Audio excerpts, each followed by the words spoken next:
My dearest Papa, I'm writing this on paper, given to me by an American guard.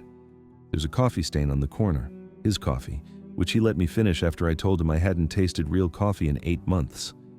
He didn't have to do that. He smiled when he handed it to me. Papa smiled at me. The enemy. I don't know if this letter will reach you. I don't know if you'll even want to read it when you learn what I have to say.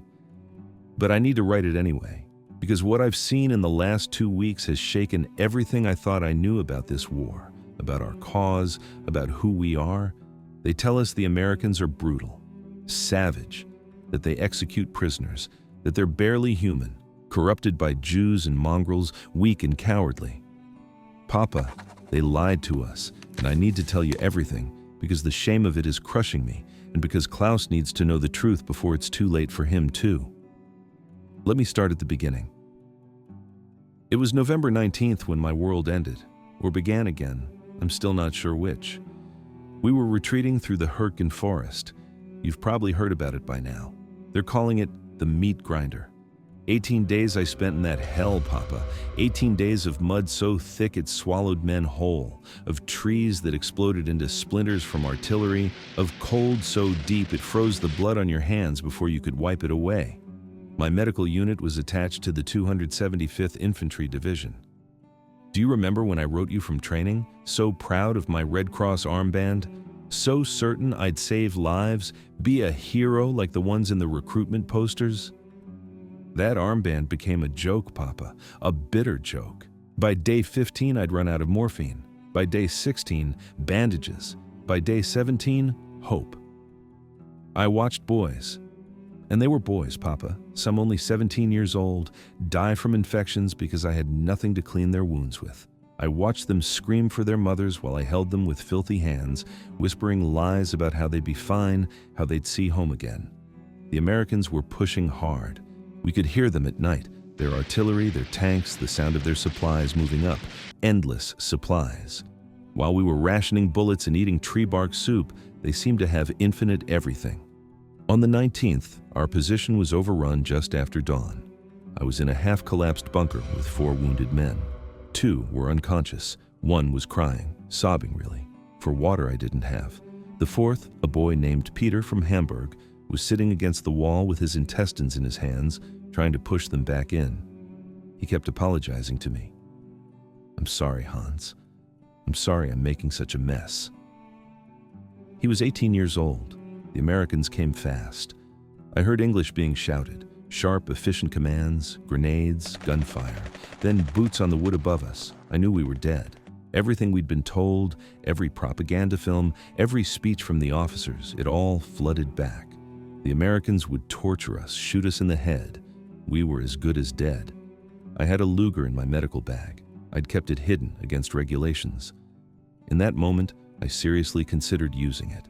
Not on them, on us, on the wounded men who couldn't even stand. A mercy, I told myself. My hand was on the grip when the bunker door crashed open.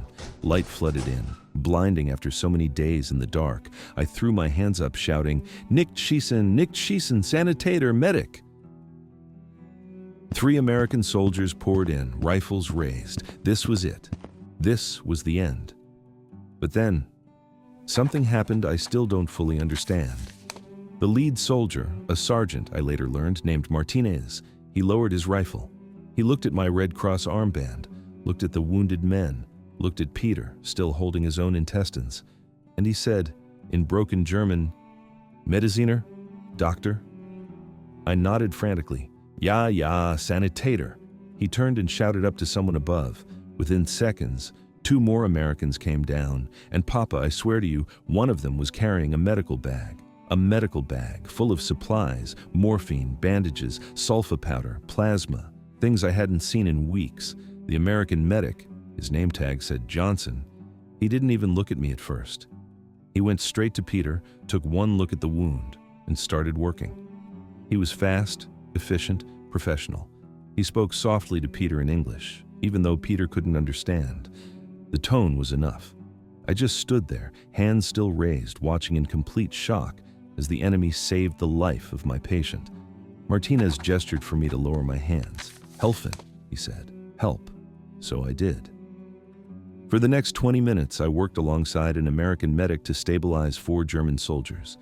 He shared his supplies with me freely, showed me a faster way to pack a wound. When I fumbled with an IV line because my hands were shaking so badly, he didn't mock me. He gently took it and finished the job, then handed it back so I could see how it was done. When we finished, Johnson looked at me, really looked at me, and said something in English. Martinez translated, "He says you did good work." With nothing. Then Johnson reached into his jacket and pulled out a chocolate bar, a Hershey's bar. He broke it in half and handed me a piece. I started crying, Papa. I couldn't help it. I just stood there, covered in blood and filth, holding a piece of chocolate, crying like a child. Because in that moment, I realized everything they told us was a lie. They marched us out an hour later. There were maybe 30 of us, the survivors from various positions they'd overrun.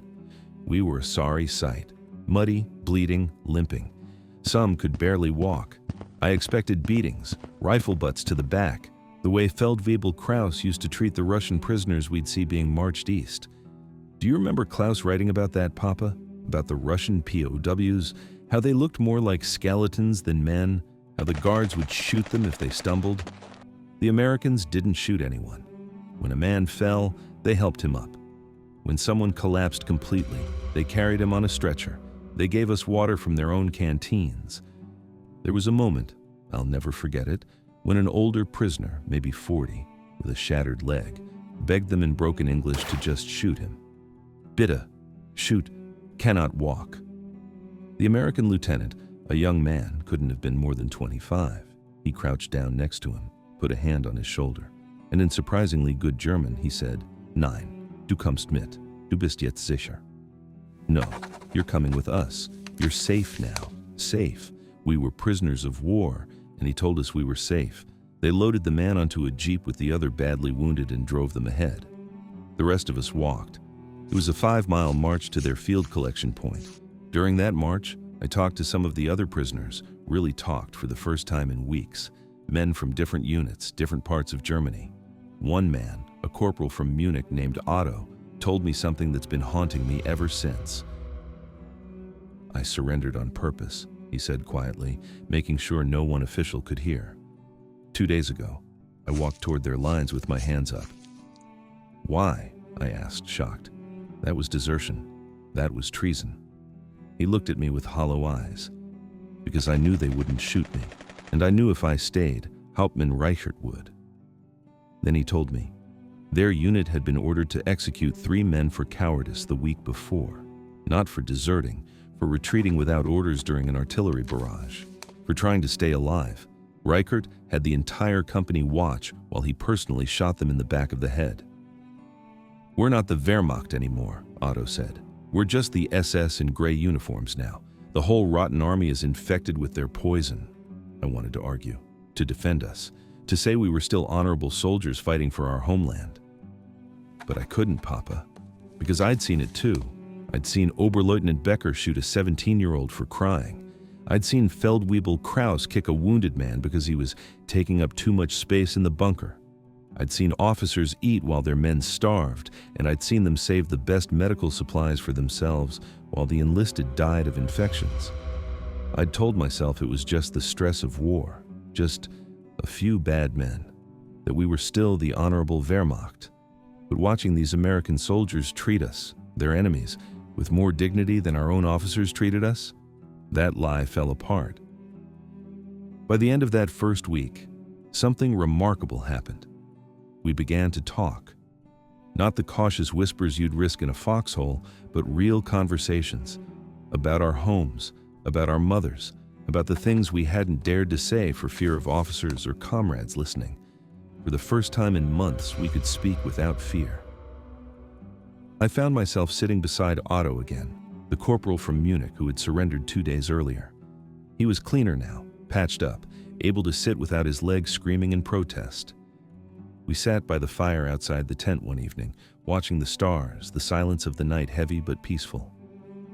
"I never thought I'd live through this," he said quietly. "And yet, here I am, alive, not shot, not beaten, not humiliated." He shook his head slowly. I don't understand it. Neither do I admitted. I thought the Americans would be monsters, that they'd enjoy our pain. But I gestured at the camp, at the orderly tents, the quiet laughter of soldiers, the medics moving efficiently among the wounded. This is impossible. He smiled faintly. Not impossible, just different. Different. That word echoed in my mind all night. Because it wasn't just the Americans who were different, it was us. We were the ones who had changed.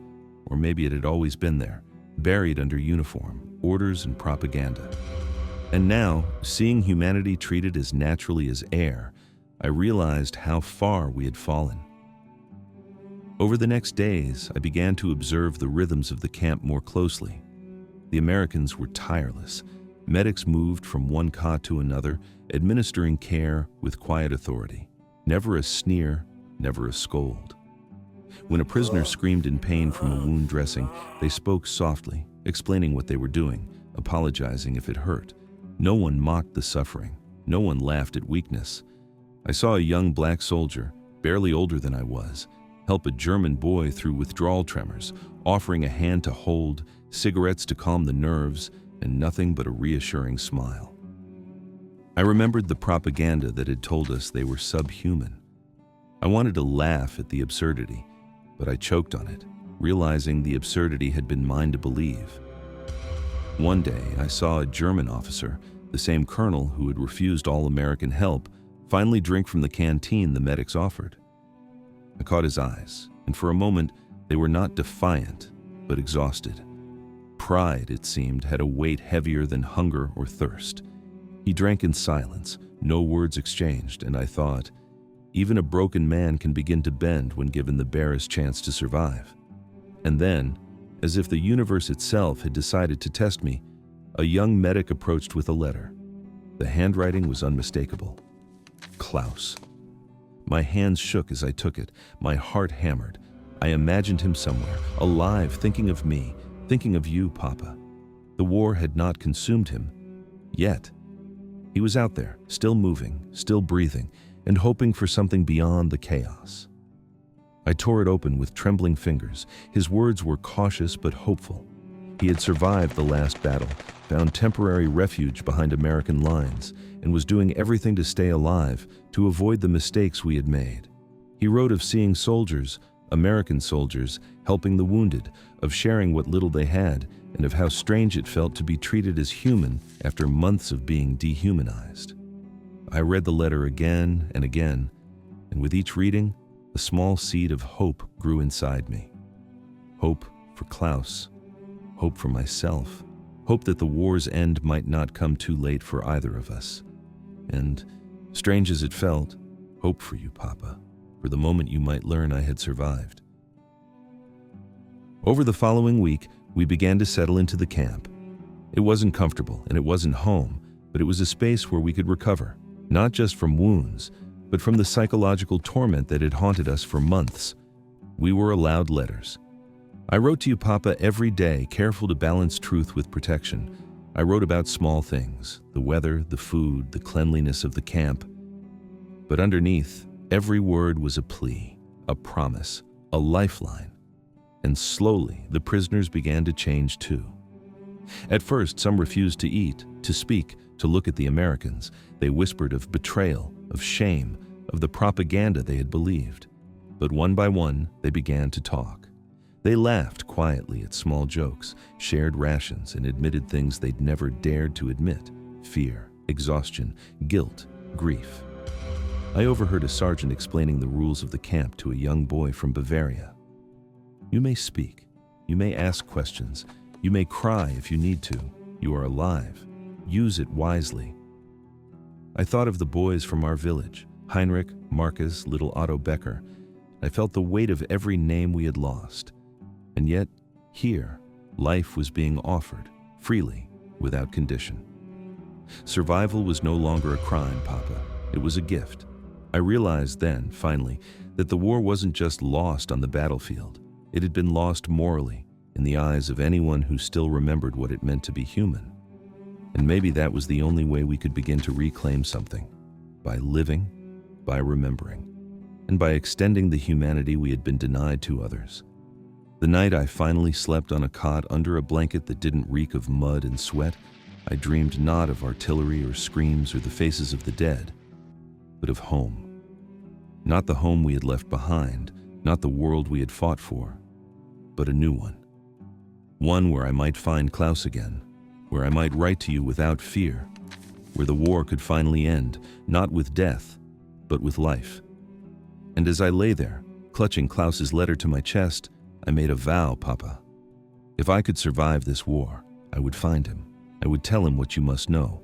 Surrender is not cowardice. Survival is not shame. There is life after this, and I would see that life through, no matter what it took. On the fourth day, I was asked to help in the camp medical tent. They were short-staffed, so many wounded coming in from the push through the forest, and they needed someone who spoke German to help with the German casualties. I worked alongside Johnson, the medic who'd saved Peter's life in the bunker. We developed a rhythm quickly. His English, my German, and a lot of hand gestures. He was good at his job. Better than me, honestly. Faster, more confident. But he never made me feel inferior. During a quiet moment, one of the few, we sat outside the tent sharing a cigarette. He asked me, in his broken German, "How long, you soldier?" 2 years, I said. Medic, always medic. He nodded. Me too. 2 years. Before he struggled for the word, then mimed typing. Secretary? I guessed. Yeah, secretary, office, New York. He smiled. Not soldier, but war comes. You had a choice? I asked.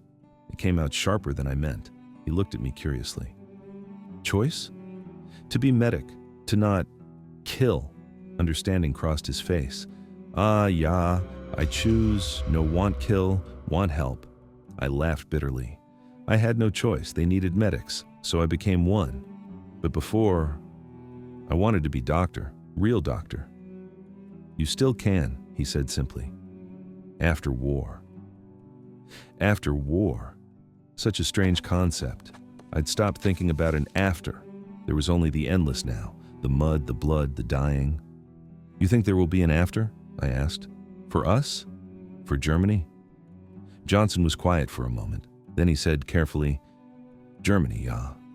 Always Germany. But he gestured vaguely at the camp, at the other prisoners. Not this Germany. Different Germany. Better. We were told we were making Germany better, I said quietly. Greater, stronger, the 1,000-year Reich. He looked at me with something like pity. Reich is... He struggled, then made a falling gesture. Falling, soon, maybe 1 year, maybe less. I wanted to argue, to defend the fatherland.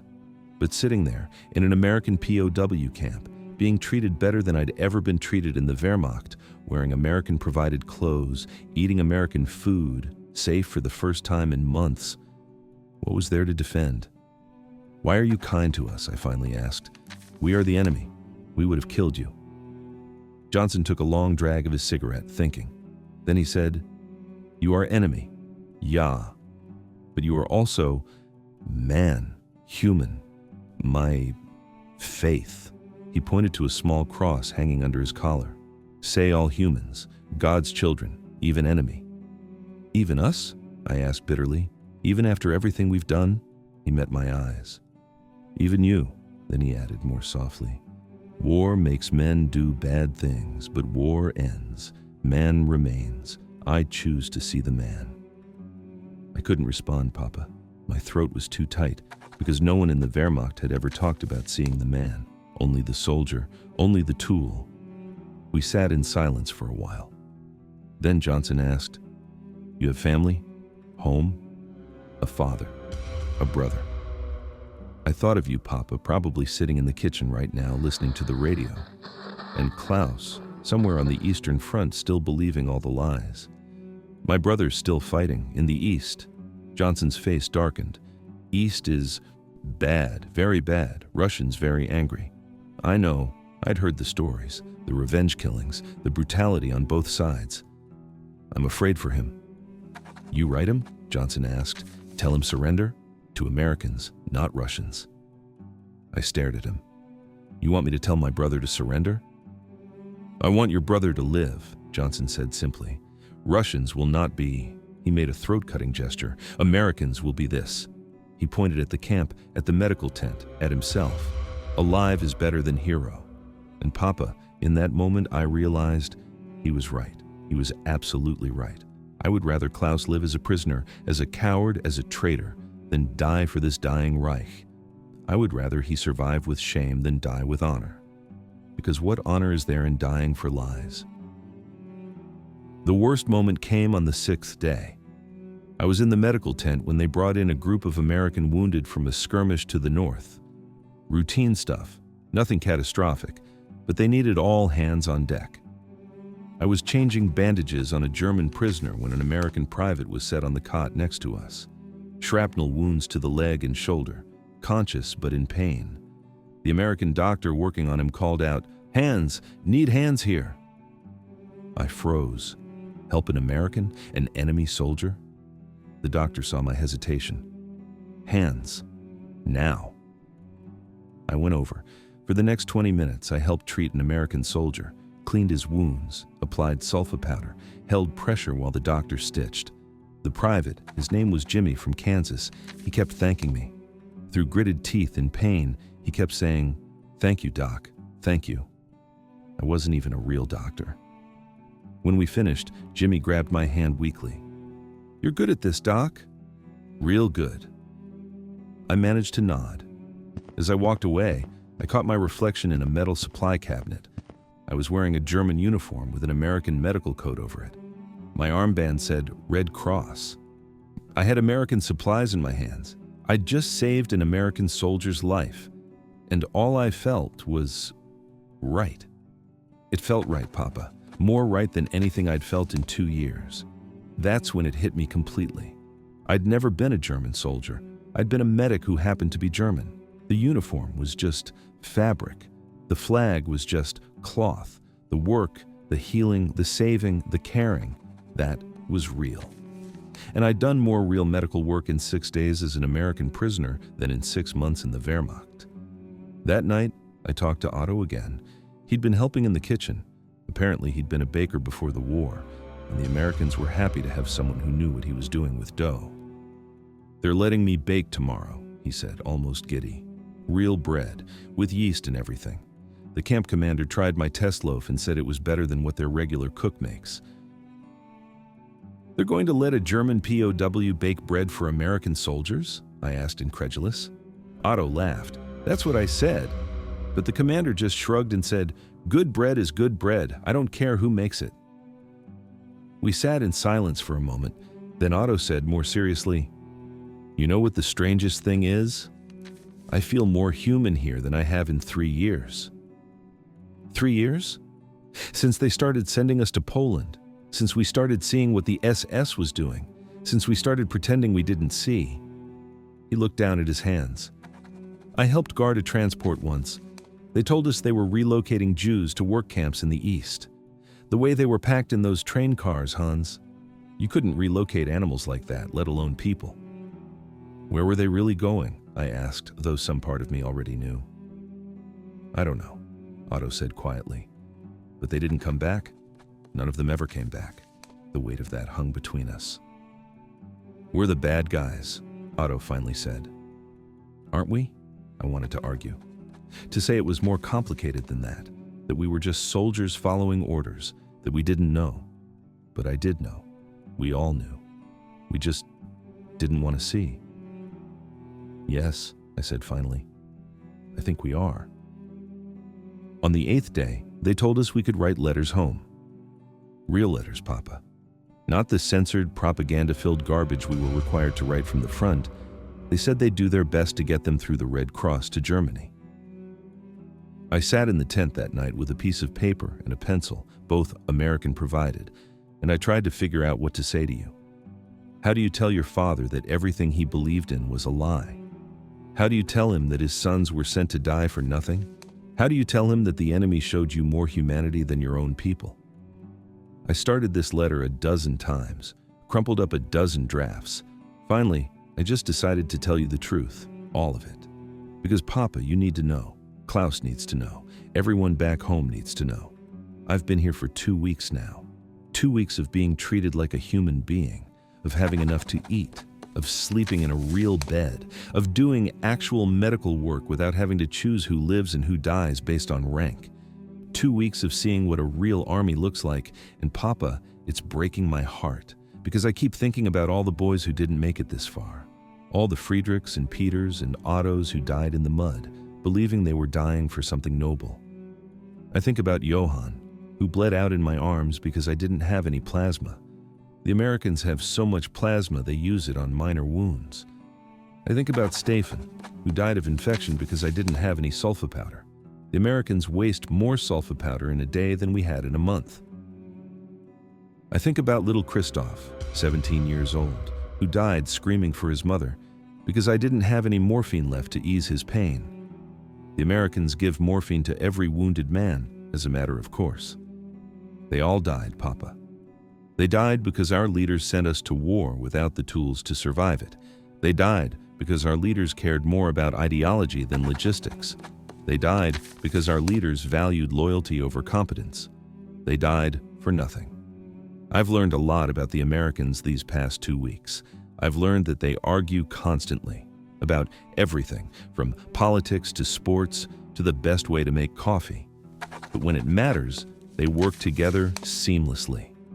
I've learned that they don't worship their leaders. They mock their politicians openly. They question orders. They complain about everything. And yet somehow they're winning. I've learned that their army is filled with every kind of person imaginable. I've met Jewish soldiers, black soldiers, Mexican soldiers, Native American soldiers, men whose parents came from Italy, Germany, Ireland, Poland, the very people we were told made them weak. And yet, they're winning.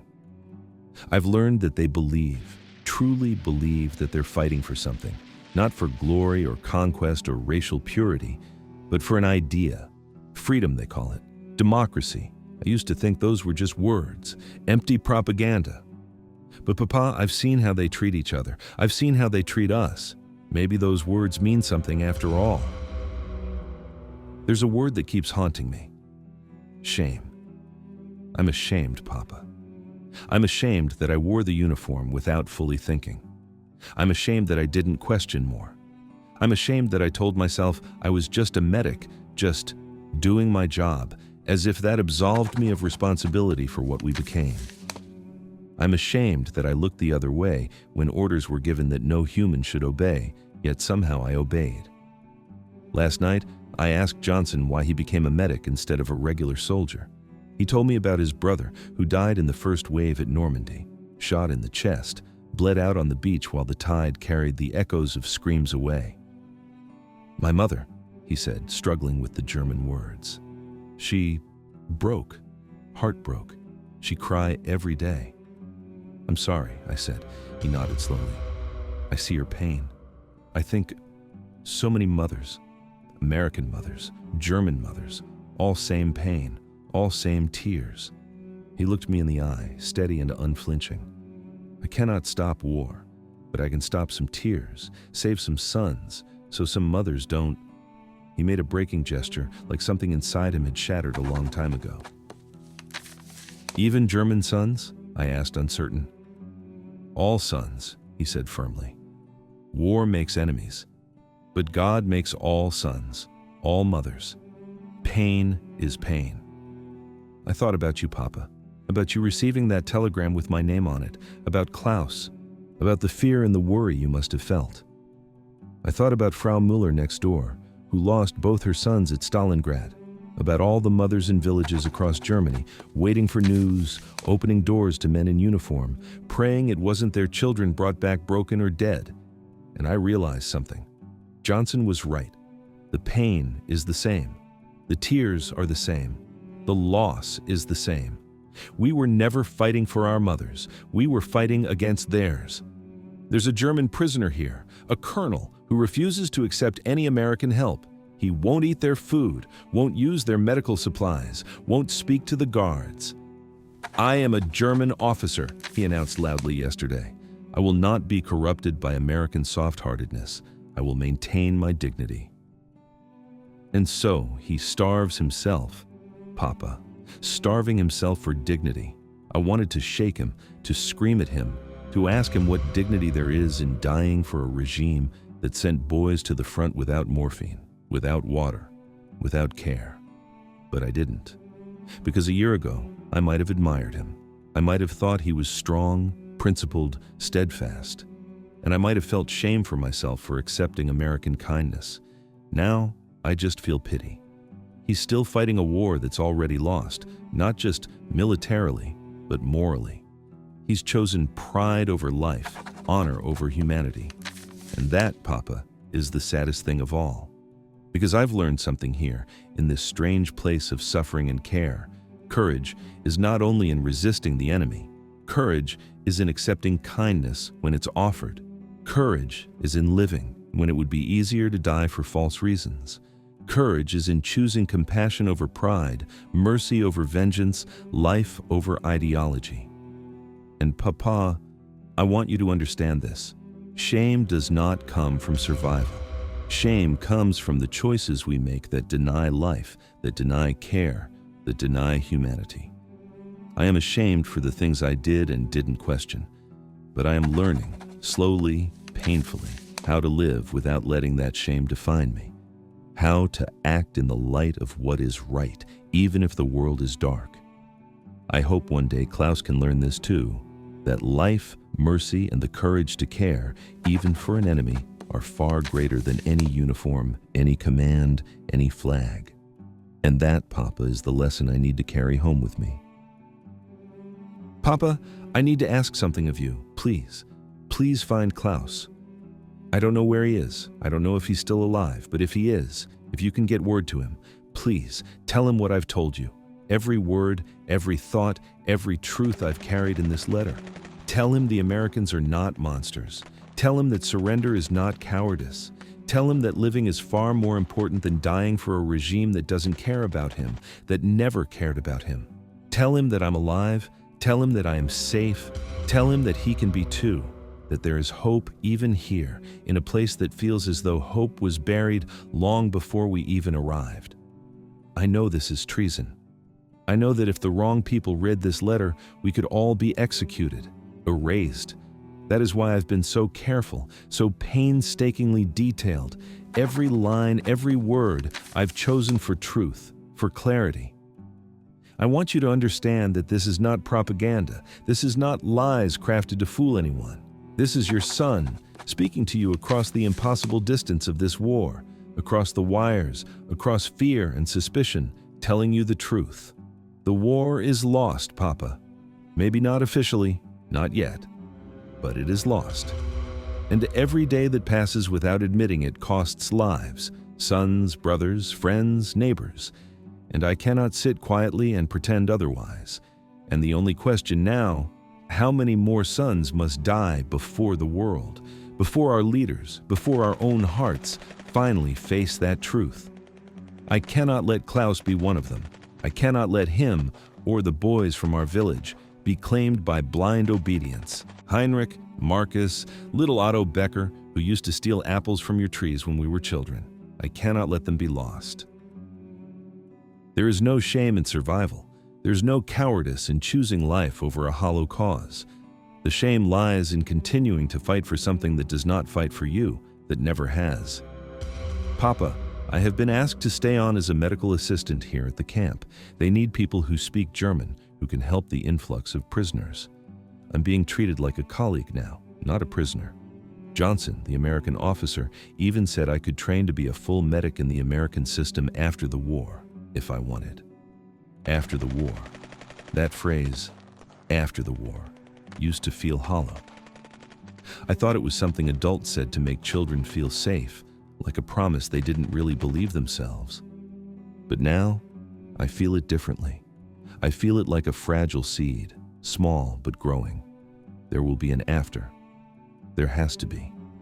And when it comes, I want to be on the side of life, of humanity, of the right choices. I want to be a man who can look back without regret, who can meet Klaus's eyes and say, "You survived, and I helped you see that life is worth living."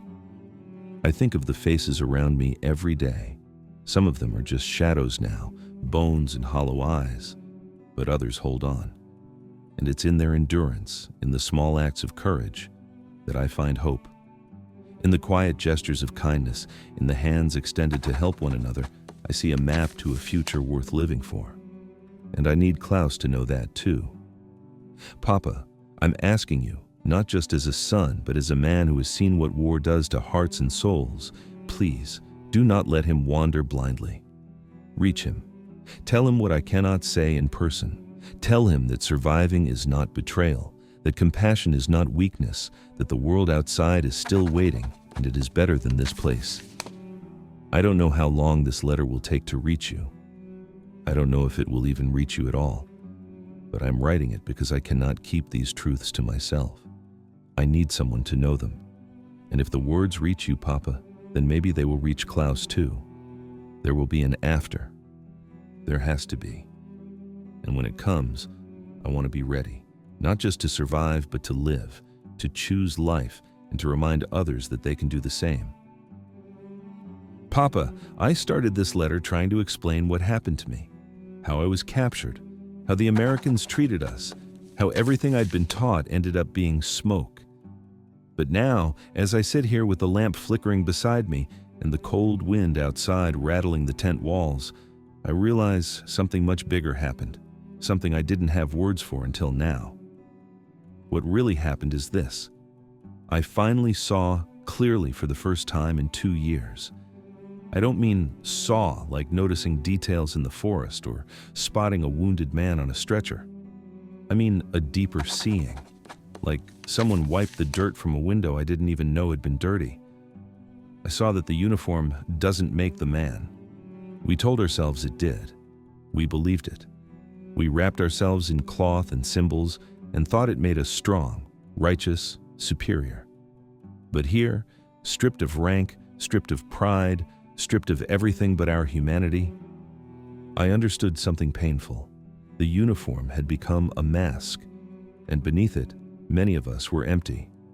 I saw that strength isn't cruelty, the thing our officers taught us, the thing we repeated without question.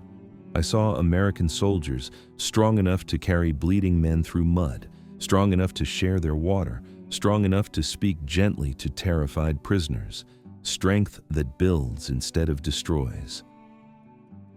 I saw that kindness isn't weakness. Do you know how shocking that was, Papa?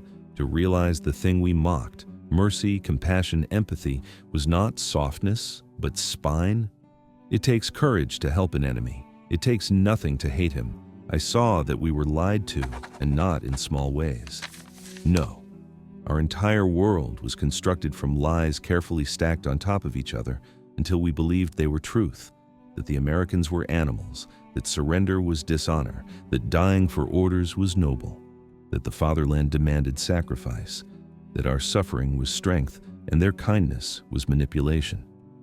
If you could see what I've seen, if you could stand here in this tent and witness how wrong we were, Papa, it's almost unbearable.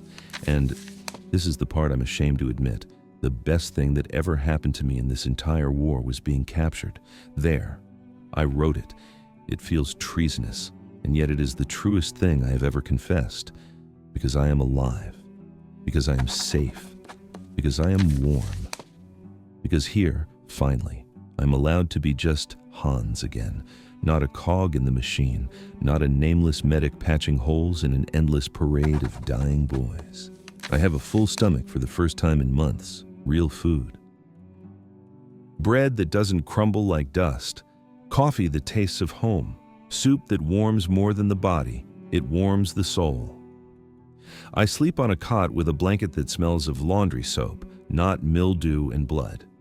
I wake without fear of being yelled at, or beaten, or sent running into artillery fire because someone above me wanted to prove a point. And I'm working again, Papa. Real work. Medical work that matters. I'm helping the wounded. I'm cleaning bandages, tending fevers, keeping men alive instead of watching them die. The Americans treat me as if I am still worth something, as if my hands still have value. as if my mind is not the enemy. They call me Doc sometimes, half joking, half respectful. And each time, something in me straightens, something I thought the war had broken forever. But with each moment of comfort, I can't stop thinking about the boys still out there. The ones shivering in foxholes, the ones digging trenches with frozen hands, the ones clinging to rifles with no ammunition, the ones who still believe the propaganda because it's the only thing they have left. I think of Klaus, Papa. I think of him constantly. Every time I change a bandage, every time I see another prisoner brought in half dead, every time I watch the Americans share something from their rations. I think of my little brother walking through the forest, starving, exhausted, terrified, believing he is dying for something noble. I pray he gets captured. God forgive me, but I do. Because captivity, I've learned, is not humiliation. It is mercy. I keep looking at that drawing the American guard gave me, the one his daughter made. A crooked house, a sun with far too many rays, a family holding hands, smiling with big round circles for eyes. It's childish, simple, almost silly. But Papa, that drawing broke something in me. Because I realized that is what we were supposed to be fighting for. Not a 1,000-year Reich, not racial nonsense, not glory for men who sit in Berlin behind polished desks, not hatred of strangers we've never met. Just that, a house, a son, a family, everything else. The speeches, the flags, the pride, the fear. It was all smoke hiding the simplest truth. We only ever wanted to protect the people we loved. And somewhere along the way, we forgot that. Or worse, we were taught to forget it. Papa, I pray you and Klaus get to see our house again, the real house, the one with the cracked window in the kitchen, the apple tree in the yard, the shed that always needed repairs. I pray we sit together at the table again. I pray Mama can stop worrying. I pray I can walk through the front door and feel like a son returning, not a ghost. I pray, more than anything, that this letter reaches you, that you read it without fear, that you understand what I'm trying to say, even if the censors cut away half the words. I pray it isn't too late, for me, for Klaus, for our family, for Germany. Your son, Hans.